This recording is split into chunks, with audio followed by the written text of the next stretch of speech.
It's that time again, YouTube family. How's everybody doing out there? Wolverine Kid here, coming to you again with my comic review episode. I know it's somewhere in the teens. 18 actually, yeah. First of all, I would like to apologize once again for the late review for last week's books. There was a situation that required me to be there. One of my clients that I work with wanted me to be a part of his, when he wanted me to be there during his surgery. So basically, I didn't have time to finish reading my books and things like that. But as always, I'm going to deliver it to you anyway, because for some reason, like I said, I think you guys enjoy my comic reviews. But I shouldn't get all the credit, because first of all, I got to give a shout out to Sensei, Goblin. If it wasn't for him, I probably wouldn't be doing this. But let's get to the book, shall we? Yeah. So I got a little bit of everything, guys, for you. I got a little bit of independent, and I got, of course, the big two, Marvel and DC. And I know a lot of people are always jonesing to see what I got for DC. Okay? Still in this whole new 52 week. And before we get started, let me give you a little bit of my take on the whole 52. You know what? At first, I was a little bit of objective about it. I wasn't on board. You know, I was like, I don't know if this is a smart move, DC. But hey, it's been a smart move. It has. I've been enjoying most of the books I've read. So yeah, there you go. But it's like, why is he still talking? Let's see what the kid's got, right? Let's see what he got. Alright, so we're going to start off with Boom Studios. And of course, when you talk about Boom, we're talking about Soldier Zero, number 12. This is a great coming-of-age story right here, which Stuart Truman basically is fighting these giant aliens from a distant future who have come to Earth to wipe it out, because they have no trust and respect for humanity. Soldier Zero here truly finds out why the armor, or the parasitic armor, chose him as its host, and what its purpose is, and why he's here. What's he here to do on Earth? Very good story. Very good story indeed. I was very much impressed. David Abnett and Andy Landing do a really good job on this book. Once again, Soldier Zero, only in the 12th issue, but still, it's still one of my favorite out of the Boom. It's my favorite out of the Boom characters. Very good. But as I told you before, how Soldier Zero, Stewart, and a friend of his, Kaylee, were on the run from the government. He finally approached the government and showed them, like, look, I'm here. I'm not a bad guy. I'm not your enemy. I'm not a threat. I'm here to help. That's pretty much what it was all about in this book. Soldier Zero 12. Okay, so we move on from Boom Studios to IDW. And I give you number 2 of Ninja Turtles. Kevin Eastman, of course, is, writing this. So, like I've always said, it's really good that Kevin Eastman is writing this book. You got one of the creators of the Turtles on this book. The story picks up right where the first issue leaves off. Basically, without spoiling too much for you, Raphael is missing. The Turtles are looking for him. The rest of his family are looking for him. He's lost. He's got amnesia. He doesn't know who he is. But when we see him, he's scounging around in garbage cans looking for food.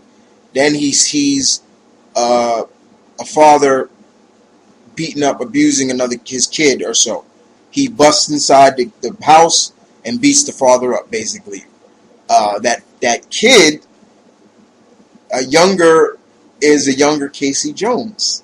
His father's a drunk, abusive, and the friendship between Casey and Raphael is established in this book.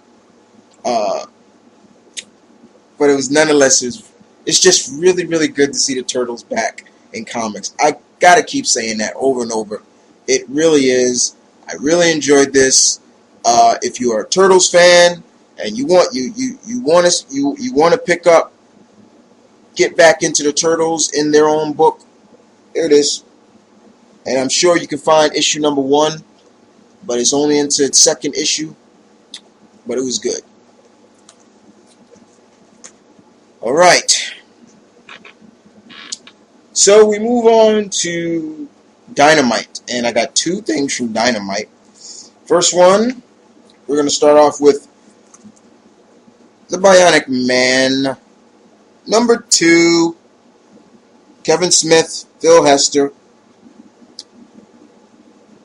We can build him stronger, faster.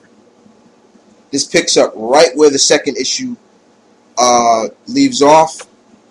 Steve Austin, ship crashed, and he's in bad shape. Tremendously bad shape. You don't believe me? Let me tell you what he's got. He's got ruptured discs. 6 ribs are puncturing his lungs. One of his eyes are pretty much his right eye is ripped out of its socket from the crash. Broken arms, contusions, blood clotting. It's not looking bad for Steve. Not looking good for Steve. The people responsible for creating the quote-unquote Bionic Man, the head of the company is a female. Her name is Madeline. She comes off like, the only person I can think of right off the top of my head is like Amanda Waller. A bitch. Such a bitch. And she comes off, she's so bitchy. She's like, we need to, because there's another Bionic Man out there who's become like a bounty hunter, a hitman for hire. And they're the ones responsible for it. And the recruit who basically volunteered. So they want to make a new one. Now, they haven't really decided on Steve Austin yet, but we know it's going to lead to it. And she just comes off and says, let's look for a new one, okay, but let's put some more safeguards on it and things like that. And then she just started going on like, we'll need a subject. And one of her men is like, you got to remember, Madeline, they still are human. No, they're machines. And we can turn them off when we're not using them. We can turn their batteries. I was like, you bitch. Like, damn. But that was all pretty much it. It's all about Steve trying to survive. And we all know, Steve's not going to survive. He's going to be reborn. But nonetheless, Kevin Smith still is doing a good job reintroducing new readers, the next generation, to a classic like the Bionic Man. Bionic Man number 2. Very good. Okay. Next up, Green Hornet. Number 18. Phil Hester. Kevin Smith is no longer writing the book for Green Hornet no more. Phil Hester has taken over, and he's still knocking them out of the park. This story arc is still about the Red Hand. The Red Hand was a former student of Kato's, the original Kato, not his daughter Mulan right here, the new Kato, and his student is out for revenge. And he's kidnapped Kato's 2 new disciples, Britt Reed Jr., the new Green Hornet, and his daughter Mulan, to bring Kato out into the open so they can have a one-on-one fight. We get a lot of info in this past how they met, when Kato trained the Red Hand, and why is he doing this? And who is he doing it really for? That's pretty much what we get from this, but it was really good. Still good. If you are interested in Green Hornet, like I've always said, pick it up. They do have the first 17, 15 issues in trade, paperback, or whatever, so you can find it. But for me, I'm more of a single issue guy. I don't get too much trade paperback stuff. But nonetheless, Green Hornet, number 18, still good. Love it. Check it out. Now we move on to the DC books. And I have 1, 2, 3, 4, 5. I have actually 6 books. I actually wanted one more. I wanted to pick up Supergirl, actually. But unfortunately, my company, place ran out of Supergirl. I'm trying to get back into Supergirl. But I do have some books that I'm surely... sorry, I'm trying to get the books. Surely hoping, I guess, you guys have read and probably enjoyed. So let's get started. We're going to go in alphabetical order. And I think we're going to start with the detective, the Dark Knight himself. Batman number 1. Scott Snyder and Greg Capullo on this. Sensei Blue Goblin said this was his pick of the week. And I can clearly see why. This was really good. I remember everybody was having a lot of problems saying that, oh, when we heard that Batman's going to be teaming up with the Joker to do this and that. Well, we get to figure out who the Joker is in this book without spoiling. I'm still not going to spoil anything for you guys. This was really good. We got to see, I loved seeing how they distinguished, Bruce from his Playboy image of being Bruce Wayne, the entrepreneur, philanthropist, playboy, billionaire playboy, and then Batman. I love that. I love the distinguishing looks of for Bruce, Dick, Tim, and Damian. The whole family was in this book. I got it. It was really good. Not a lot of action, but it made up for it with just a great, superb writing.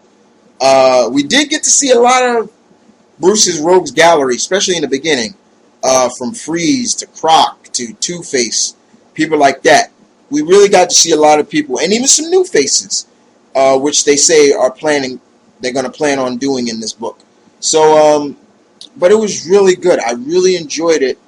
But the cliffhanger, the case that Batman was working on, the cliffhanger, oh my God.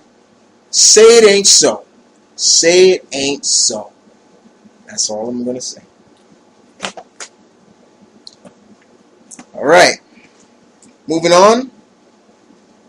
We got Dwayne Swidnitsky. Birds of Prey. Number 1. Now, I've been a Birds of Prey fan for a long time, and though this book does not have the great High Priestess herself, Miss Gail Simone, on the book, Mr. Swidnitsky does a great job writing this. Now, all you guys should know, I'm a huge fan of Black Canary. I love her. And I'm also looking to see what they do with Pamela Isley. Now, my interpretation of this book was, I tried not to throw this in there, but a little bit of a nice, cool blend of espionage and girl power. Yeah, girl power, yeah.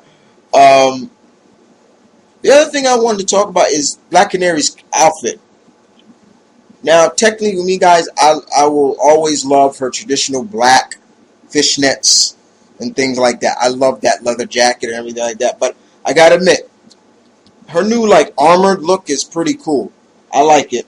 But she's had an armored look before, but this look is nice. we find out in this book that Dinah is on the run from the law, and that's pretty much the gist of why she can't really be out in the open as much. We also get to see her talk to Batgirl, Barbara Gordon, which was really good. The only two characters in this book officially is Black Canary and Starling, but they do. Batgirl does give Dinah a photo of Kitana, like to say you could add her to your team. But it was really good. A lot of these books, another book that ended on a bang of a cliffhanger, and I said it, a bang. Really good. I enjoy this. I'm on board with this. This is another book I am on board with. I can't wait to see what they do with this. Alright, moving on. Blue Beetle, #1. Tony Bedard on this book. This really is a retelling of, basically a reboot of the character. They basically are retelling the origin of Jaime, how he got the scarab, everything like that. But it's still just a good old fashioned book about how Jaime got the scarab. They kind of give a little bit of a origin of the scarab and things like that. The first another character who wore the scarab before Jaime. I'm not quite sure if they're going to go with, talk about the first Blue Beetle or even Ted Kord. But this is definitely a book that was definitely rebooted. But Tony Bedard does a good job writing Jaime. I was very impressed. Some new faces that Jaime is going to be facing in this book. Probably setting up for his own rogues gallery as well. But nonetheless, it was good. I enjoyed it. That's a badass cover, though. I'm not going to lie. It's a badass cover. You cannot lie about that. Pretty badass. Alright. Moving on to Green Lantern Corps #1. I definitely agree with Blue Goblin. This was a book that really should have stayed at its regular numbering, because this is really not like a reboot. It's just following what's going on now with the Corps and these two characters mainly. It was really funny to see Guy try to apply for a job as a coach. John is using his architectural skills and things like that in this book. The funniest scene to me, panel, and this is where Guy and John are basically out in space, just talking, and they're like, why didn't we never wear masks like Hal and Kyle? Because a lot of people know who they are. They know that they're Green Lanterns, so everybody wants to see them do this and do that, and so John basically says, come on, because we're just being ourselves. We got nothing to hide, But it was good nonetheless. It was really good. It's just that it didn't feel like a reboot or it's just issue 64. Just like how Blue Goblin said. But it was good nonetheless. Nonetheless, really good. Next up, Nightwing #1.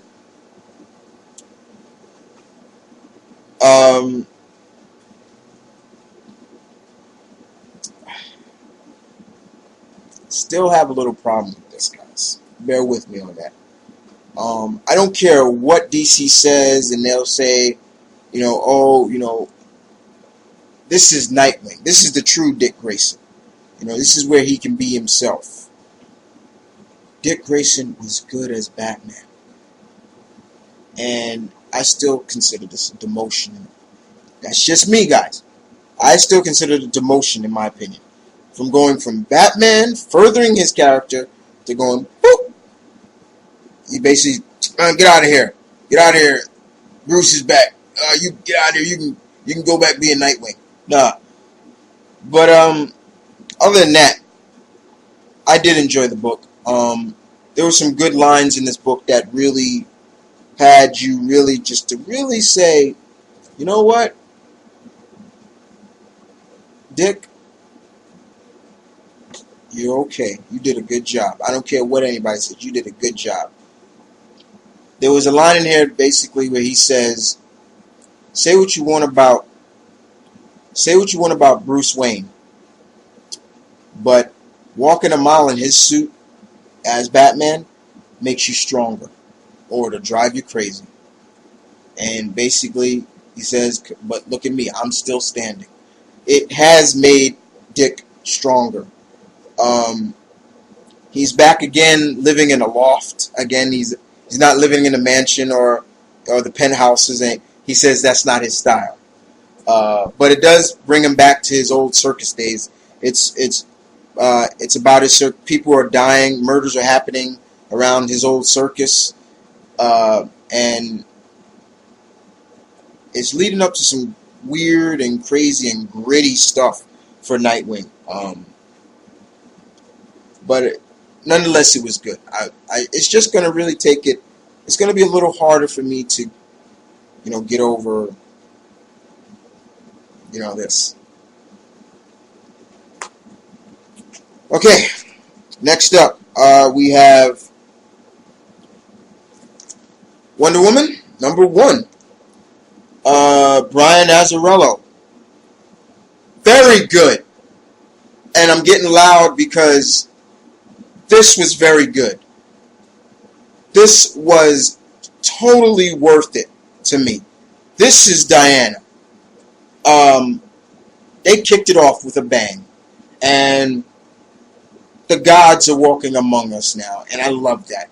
And I just love the fact that they're really shining on Diana in this book. Showing her she's the elegance of beauty as well as a very strategic and strategic warrior. It just really shined. She just really did a very good job in this book. And I was very impressed at what Brian Azzarello brought to the table for Diana. Very much. Very good, in my opinion. The only thing I have a problem with is the artwork. I'm not really feeling the artwork. And I think a couple of my friends have said that too. But other than that, the story was really good. Very good. Alright. So the last books we have are DC. And not DC, Marvel. Just did DC. We're going to talk a little bit about Avengers, #17. This is basically all about the Avengers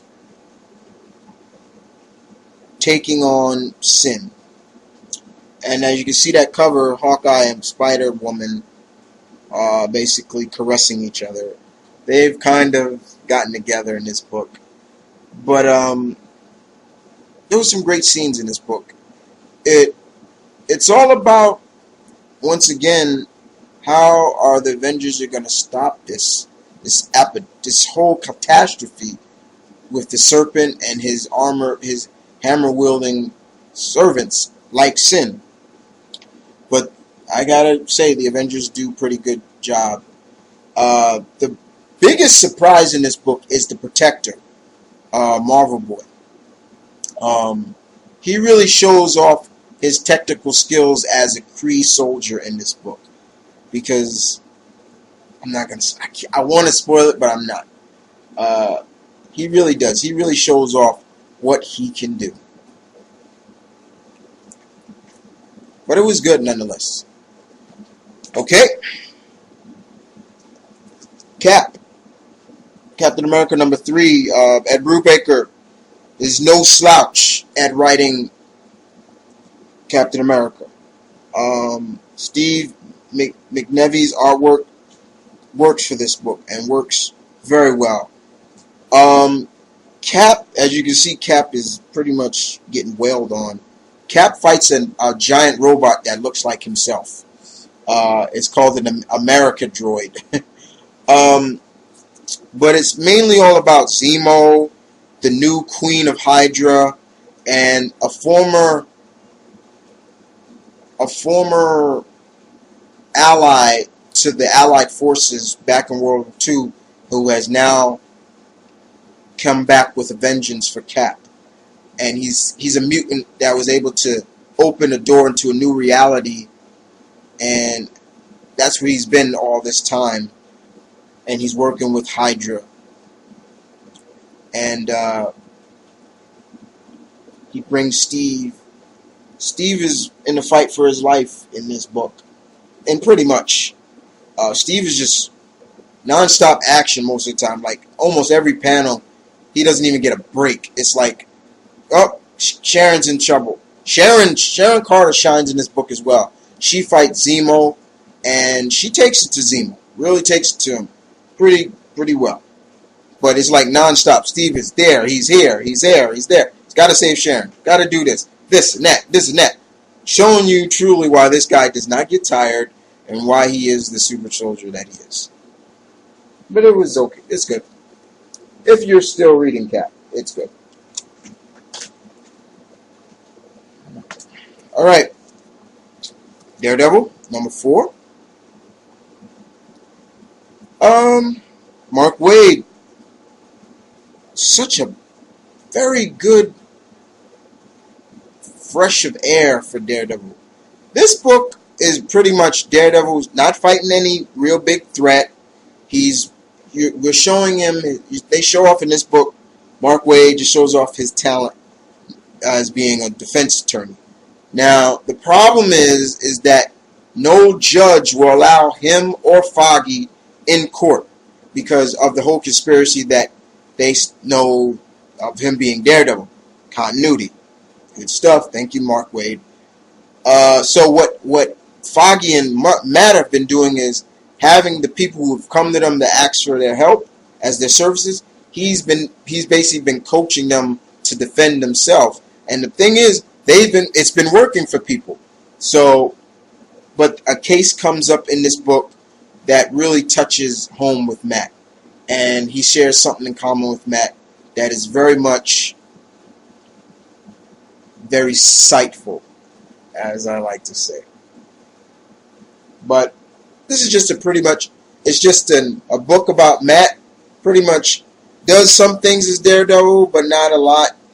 And just spending time with his good friend Foggy, things like that. It was just a really good, very like day off book for Mattness, but it was good nonetheless.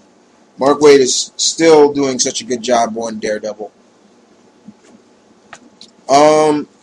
Invincible Iron Man, number 508.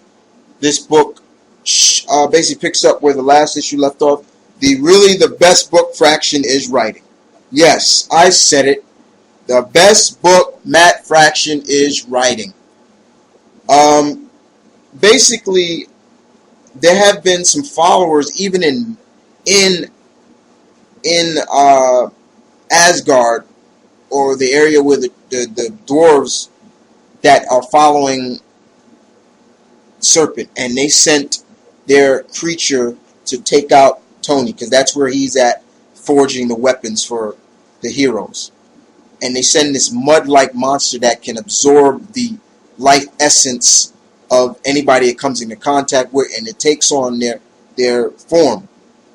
But unfortunately, Tony is able to free himself, of course with the help of the dwarves that help him, and that's pretty much it. It's not really that much with Tony.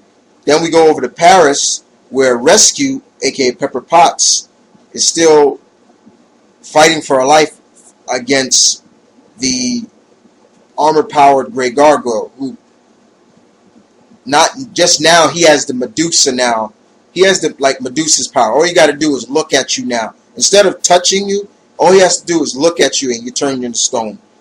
And that's pretty much the gist of this book. The book pretty much ends where issue number 6 of Fear Itself ended. I'll give that away. But it was still good nonetheless. I have to give Tony, I feel a little bad for Tony because he gave up a year of being sober to basically get Odin's attention. Yeah, he started drinking again.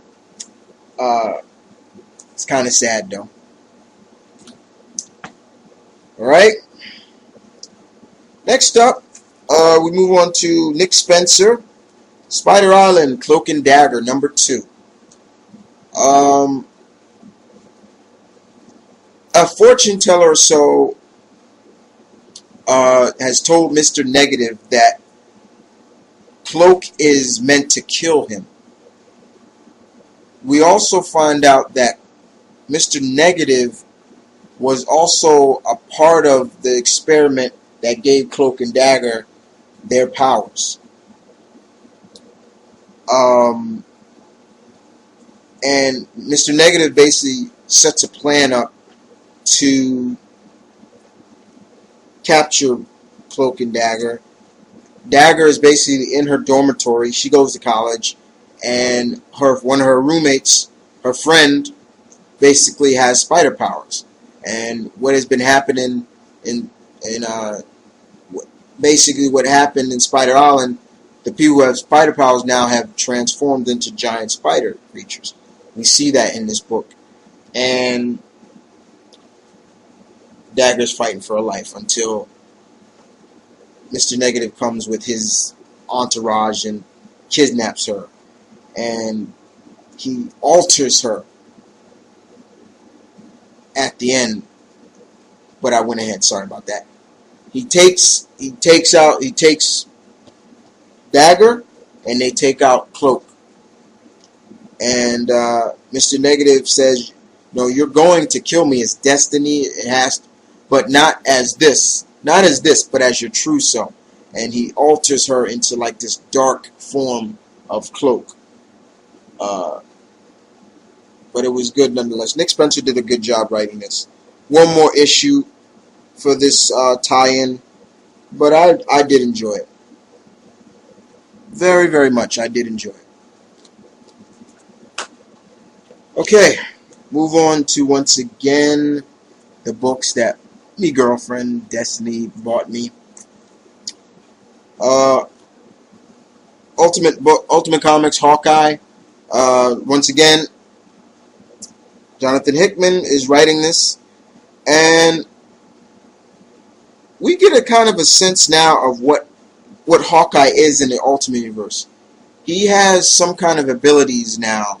He was never just an expert marksman like in his 616 kind of. He had abilities far beyond a normal archer, and they talk about it in this book.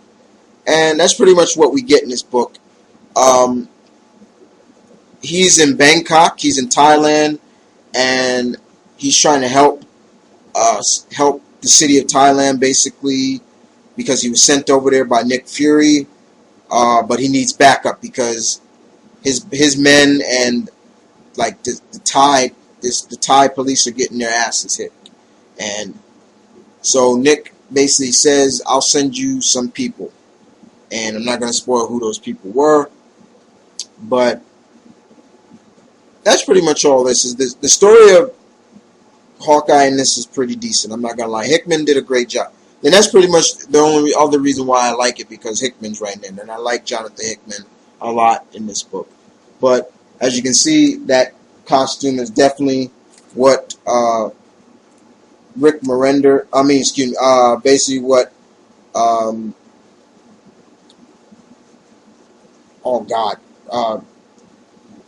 what's the name is going to be wearing in the movie. But it was good nonetheless. Jeremy Renner. Sorry, guys. But it was good. Okay.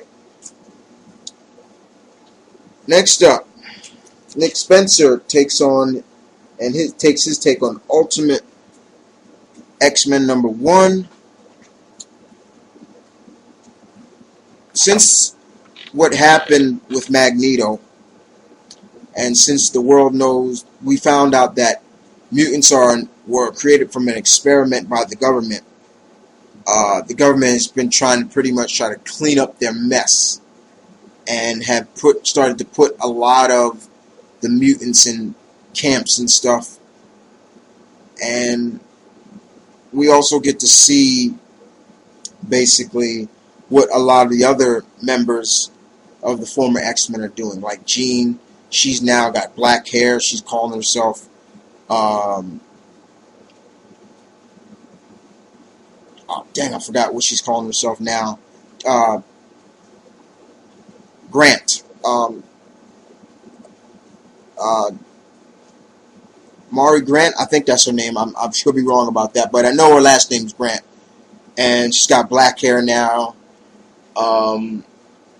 Wolverine's son is hiding in a motel.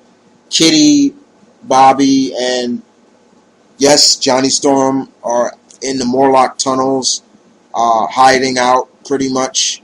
A lot of the other X-Men, like Rogue, was captured by Nimrod. Colossus is in some kind of detention camp, and he's being just abused. All kinds of stuff is just going on in this book. But Nick Spencer does a pretty decent job. I was fairly impressed at this. But once again, like I said, with the Ultimate book, see, I don't have to pay for them, see, because Destiny gets them for me. So thanks, babe. Thank you. But it was okay. Okay. And since we ended with one more book, guys, and it's a book that I gotta tell you, the series is great, and that book is none other than X-Men Skimish number 4 or 5.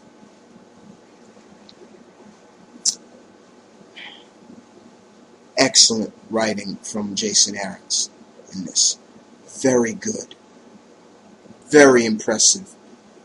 It's coming all fruition now, baby. Everything. There's lines going to be drawn in the sand. And the fight that has been built up for years is about to kick off. And it actually kicks off in this book. We start to see a different side of Wolverine in this book. Scott, man, in this book comes off as a fucking dickhead. I kid you not. Wolverine has really shown, he basically said to Scott, because there's a giant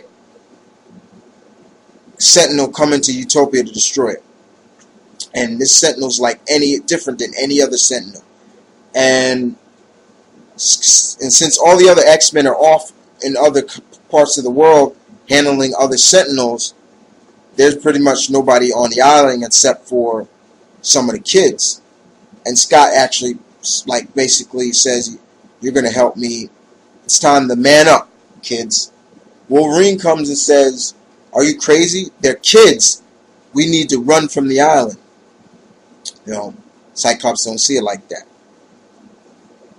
Wolverine basically goes to his room and plants bombs all over the island and says, this button is wired to 2,000 pounds, 2,000 plastic explosive bombs all over the island, basically, or so. Or just pretty much, it's big enough to just blow the island up. All he has to do is press this button. But he's going to do it when this Sentinel gets close enough to the island. And Cyclops is just pretty much being a dickhead. What started the fight really is what Cyclops says to Wolverine about his actions. Because Wolverine is like, look, I've hid your secrets. I lied to my friends. I've killed people for you, Scott. This is not what we're supposed to be doing. Basically, he's saying, like, look, we've gone too far. Almost like, I don't know you anymore.